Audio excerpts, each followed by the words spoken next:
Hi hello నమస్తే, నేను మీ వాసుదేవన్. కేసినేని నాని, కేసినేని చిన్ని. ఈ నాని చిన్నిల గొడవ ఏంటో కానీ తెలుగుదేశం చీఫ్కి మాత్రం కొత్త హెడేక్ తగులుకుంది. నాని ఎప్పటికీ కొరుకుడు పడని నాయకుడు, అది అందరికీ తెలిసిన విషయమే.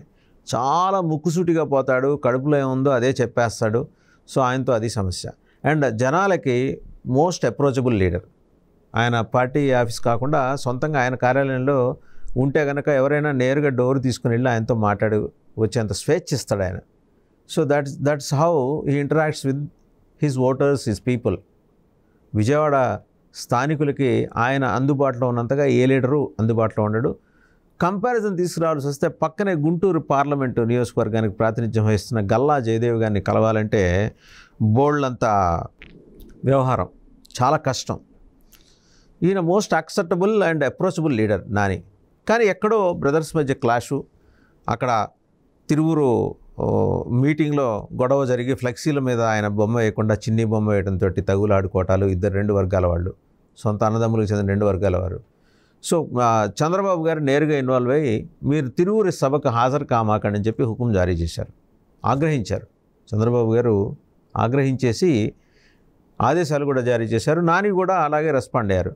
ప్రస్తుతానికి నా బాస్ చంద్రబాబు గారు కాబట్టి అదే ఆదేశాలను పాటిస్తున్నాను, పార్టీ టికెట్ ఇవ్వకపోతే ఇండిపెండెంట్గా పోటీ చేస్తానంటున్నారు. ఒకవైపు చిన్నికి పార్టీ టికెట్ కన్ఫర్మ్ చేశారు తెలుగుదేశం ఎంపీగా విజయవాడ. అప్పుడు నాని ఏం చేయాలనుకుంటున్నారు అనేది ఇదంతా ఇంటర్వ్యూలకు ముందు భాగం అన్నమాట. ఇంటర్వ్యూల తర్వాత భాగం గురించి మనం మధ్యలో కాసేపు ఈ నాని చిన్ని సినిమాకి సంబంధించి ఇప్పటివరకు చెప్పింది ఇంటర్వ్యూల వరకు. ఇప్పుడు ఇంటర్వ్యూల్లో ఇచ్చారు కాబట్టి లైట్లన్నీ హాల్లో వెలిగి తర్వాత మళ్ళీ కాసేపు థమ్సప్ పెప్సీ అవి తాగేసి మళ్ళీ కూర్చుంటాం కదా. నెక్స్ట్ ఇక్కడి నుంచి సినిమా చాలా రంజుగా ఉంటుంది క్లైమాక్స్ దాకా. క్లైమాక్స్ ఏంటంటే మార్చిలోనో ఏప్రిల్లోనో ఉండొచ్చు ఎన్నికలను బట్టి. నాని గారు విజయవాడ వెస్ట్ నుంచి నామినేషన్ అయిపోతున్నారు. వేస్తే అక్కడ ఎవరికి ఎర్త్ పడుతుంది? అక్కడ ఇండిపెండెంట్గా వేస్తే అది విజయవాడ వెస్ట్. ఇన్ఫ్యాక్ట్ ఈ పొత్తులో భాగంగా జనసేన పోతిన మహేష్కి రావచ్చు. సో పోతిన మహేష్కి అక్కడ దెబ్బ పడే అవకాశం ఉంది. అంటే ఒకవేళ పోతిన మహేష్ నాని వీళ్ళిద్దరూ ఆర్థిక బలాలు చూసుకుంటే నాని స్వతహాగా ఆర్థికంగా బల సంపన్నులు ఆయన. సో ఆ క్రమంలో మరి అప్పుడు ఎవరికి అడ్వాంటేజ్ ఉంటుంది? నానికే ఉంటుంది. సో పోతిన మహేష్ ఇబ్బంది పడే పరిస్థితి, లేదా ఆయన పోటీ నుంచి విరమించుకోవాల్సిన పరిస్థితి వస్తుంది. కానీ టికెట్ ఆయన చాలా బలంగా ఆశిస్తున్నారు. చాలా దగ్గరగా బీసీ నాయకుడిగా ఆయన చాలామందికి దగ్గరయ్యాడు అక్కడ. కానీ నానికున్న పట్టు మహేష్కి ఉండకపోవచ్చు అక్కడ, పోతిన మహేష్కి. సో జనసేనని ఇబ్బంది పెట్టే ప్రయత్నం మొదలైందని చెప్పడానికి కావాల్సిన పూర్వరంగం అంతా ఇదనమాట. అంటే టీడీపీ తన నిజస్వరూపం బయట పెట్టుకోవడానికి ఇదొక ఛాన్స్గా తీసుకుంటుంది. నానికేమో ఇండిపెండెంట్గా సపోర్ట్ చేస్తే వెనక నుంచి టీడీపీ మద్దతు ఉండేలాగా చూసుకుంటున్నట్టు సమాచారం. నష్టం జనసేనకి. సో మనం మొదల నుంచి మొత్తుకుంటున్నాం ఏమని, ఇలాంటి చర్యల వల్ల జనసేన విజయావకాశాలు దెబ్బతింటాయి.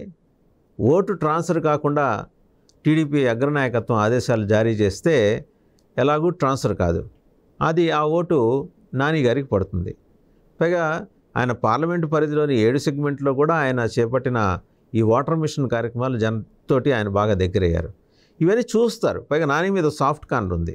ఆయన బోళా మనిషి, ఏమి పెద్దగా మనసులో పెట్టుకోడు, ఉన్నది ఉన్నట్టు మాట్లాడతాడు. అందుకనే పార్టీలో కూడా చిక్కులు, చూసేవాళ్ళకి అహంకారంలా కనిపిస్తాడు. కానీ ఆయన తత్వం అలాంటిది కాదు అని. మరి ఇది తెలిసిన తర్వాత కూడా మరి జనసేన ఎలా యాక్ట్ చేయాలి ఇప్పుడు అది చూస్తున్నారు. ఎనీహో కన్ఫర్మేషన్ వచ్చేదాకా మనం దీని గురించి ఏం మాట్లాడతాం అని చెప్పేసి జనసేనకు చెందిన కొందరు సీనియర్ నేతలు అంటున్నారు. మరి కన్ఫర్మేషన్ రాకపోతే, ఒకవేళ ఎలక్షన్స్ దాకా కన్ఫర్మేషన్ రాకపోతే ఇండిపెండెంట్గా నామినేషన్ ఫైల్ చేయడానికి విజయవాడ వెస్ట్ నుంచి నాని డిసైడ్ అయిపోయారంటే దాని వెనకాల ఎవరున్నారు? అంటే తెర మీద మాత్రం కనిపించేట్టు ఆయన మీద ఆగ్రహం ప్రదర్శించిన చంద్రబాబు తెర వెనక నుంచి ఆయనకి విజయవాడ వెస్ట్ నుంచి ఇండిపెండెంట్గా కంటెస్ట్ చేస్తే కావాల్సిన సపోర్ట్ ఇవ్వబోతున్నారా? పార్టీ ఇవ్వబోతోందా? పార్టీ అగ్రనాయకత్వం ఈ దిశగా ఆలోచిస్తుందా? ఈ ప్రశ్నలన్నీ ఉత్పన్నమవుతున్నాయి. ఇది ఒక విజయవాడతోనే ఆగదు. జనసేన ఎక్కడి నుంచుంటే అక్కడ బరిలో పోటీ అభ్యర్థుల్ని రెబల్స్ నుంచునే ప్రమాదం, తెలుగుదేశం రెబల్స్ నుంచినే ప్రమాదం ఉంది. దాన్ని చంద్రబాబు గారు కట్టడి చేయగలరా? ఆ పార్టీ జాతీయ ప్రధాన కార్యదర్శి లోకేష్ గారు కట్టడి చేయగలరా? సో ఇవన్నీ కూడా these are all the questions. ఇది ఒక విజయవాడతో ఆగుతుందా? రేపు ఎన్ని సెగ్మెంట్కి పాగచ్చు? అసలు ఎన్ని కోరుతున్నారు పవన్ కళ్యాణ్? ఆయన ఎన్నిట్లో బలంగా ఉన్నామో కనీసం 40 నుంచి 45 చాలా బలంగా ఉన్నట్టు పవన్ కళ్యాణ్ గారి దగ్గర నిర్దిష్టమైన సమాచారం. 40-45 బలంగా ఉన్న చోట ఈరోజు జనసేన అట్లా నామినేషన్ ఇస్తే గెలిచి తెరటం ఖాయం. ఎవరికైనా ఈ మాటలు అతిశయోక్తి కనిపిస్తే నిస్సహాయం. ఎందుకంటే 10 ఏళ్ళు పార్టీ పెట్టి 10 ఏళ్ళు, అంతకుముందు 5 ఏళ్ళు ప్రజారాజ్యం, 15 ఏళ్ళ రాజకీయ అనుభవం ఉన్న పవన్ కళ్యాణ్ చాలా సునిశ్చితంగానే ఆలోచిస్తున్నారు. ప్రతిదీ మైక్రో లెవెల్లో ఆలోచన చేస్తున్నారు. ఆలోచన చేసి క్యాండిడేట్స్ సెలక్షన్ చేస్తున్నారు, వెట్ చేస్తున్నారు, జల్లెడ పడుతున్నారు. జల్లెడ పట్టి సరైన అభ్యర్థుల్ని రంగంలోకి దింపే ప్రయత్నం చేసినప్పుడు 45లో 40 గెలిస్తే రేపు పొద్దున ఆయన కింగ్ మేకర్ కాబోతున్నారు.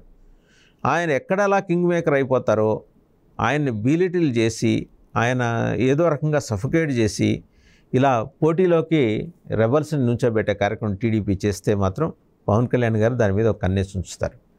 మనకే ఇన్ని విషయాలు తెలిసినప్పుడు ఆయనకి ఎందుకు తెలియవు? ఖచ్చితంగా తెలుస్తాయి. బట్ దానికి కౌంటర్ మెకానిజం ఏంటనేది ఆయన కూడా ఆలోచన చేస్తారు, చెయ్యాలని కూడా జనం కోరుకుంటున్నారు.